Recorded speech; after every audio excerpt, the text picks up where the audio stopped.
Negative feedback है, okay. और ये रहा आपका आउटपुट वोल्टेज।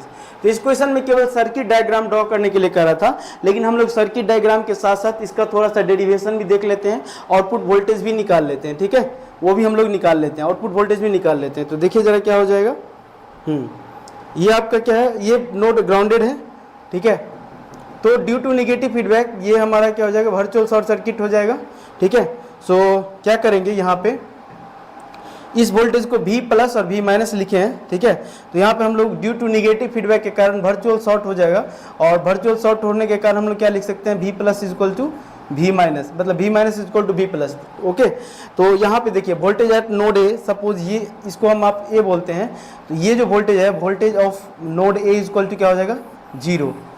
ये वाला नोड ग्राउंडेड है, ये नोड ग्राउंडेड है, वर्चुअल शॉर्ट सर्किट के कारण ये भी ग्राउंड 0 हो जाएगा। So V of A is equal to क्या हो जाएगा आपका 0, ठीक है।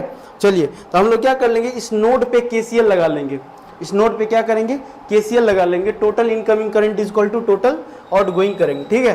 तो चलिए क्या करेंगे, KCL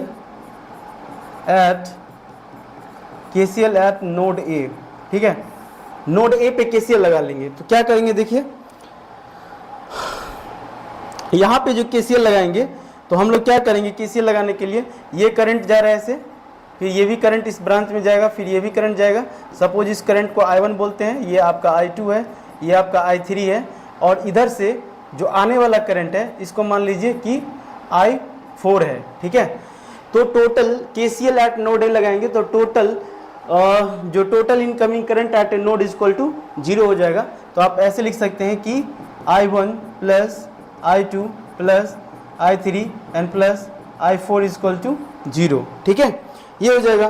तो देखिए इनकमिंग करंट क्या है आपका, पहले वाला V1 माइनस 0, तो I1 करंट जो लिखेंगे दैट इज क्या हो जाएगा, I1 current V1 minus 0 divided bye R1 plus I2 current जो हो जाएगा वो क्या हो जाएगा, that is V2 minus 0 divided bye R1 plus V3 I3 current की बात करेंगे तो क्या हो जाएगा, V3 minus 0 divided bye R1, ठीक है।